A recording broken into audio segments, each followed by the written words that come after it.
it was an incredible string of legislative success. We run to win, we win to govern, we govern to get big things done for the American people. And we fought to protect that success, which we did when we resolved the Default on America Act crisis that the other side of the aisle was trying to create. And now we've got to continue to protect our civil rights, protect our freedoms, protect our voting rights, protect our democracy. And we're gonna have to all do it together. I'll end with this observation. It's a real threat to our democracy. Al knows this. We saw that. We lived it on January 6th, that fateful day. Violent insurrection. I was on the floor of the House of Representatives that day at the time. As my brother mentioned, I was chair of the House Democratic Caucus. That put me at the number 5 position in House leadership, so I was in the leadership section. My good friend, Catherine Clark, she's now the whip for House Democrats, but at the time she was the assistant speaker. She was number 4, but she was off campus. So I was seated right next to Jim Clyburn, the great Jim Clyburn, and Steny Hoyer, who were number 2 and number 3. At the time, Speaker Pelosi, she was on the rostrum. I'll never forget it, because the sergeant at arms, I hadn't seen this before, interrupts the debate and said the mob has breached the Capitol. They're on the 2nd floor, a few steps outside of the House chamber.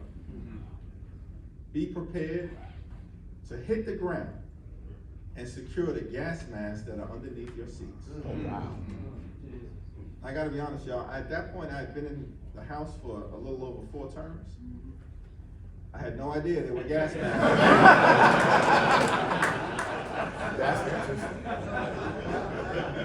God damn, this is a serious subject.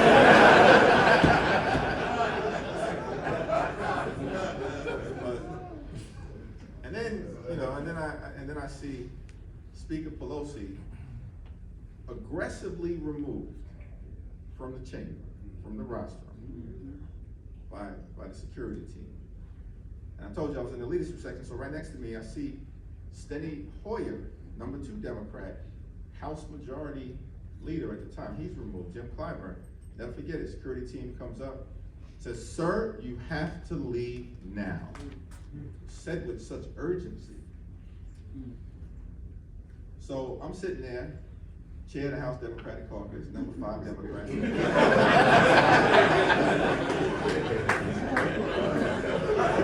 I'm with brothers, I gotta be honest.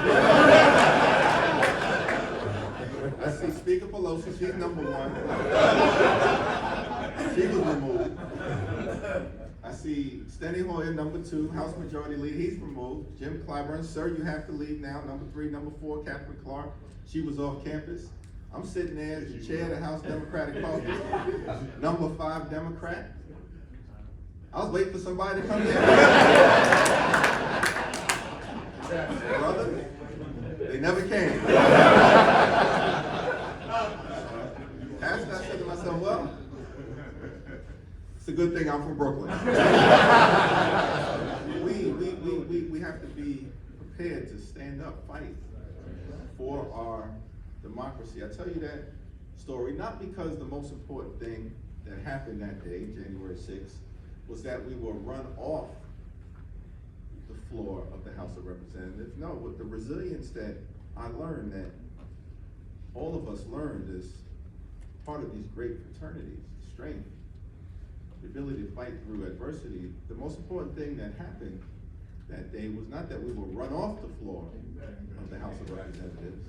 No, we came back to the Capitol. That's right. We completed our work. That's right. We certified the election. We made sure that Joe Biden was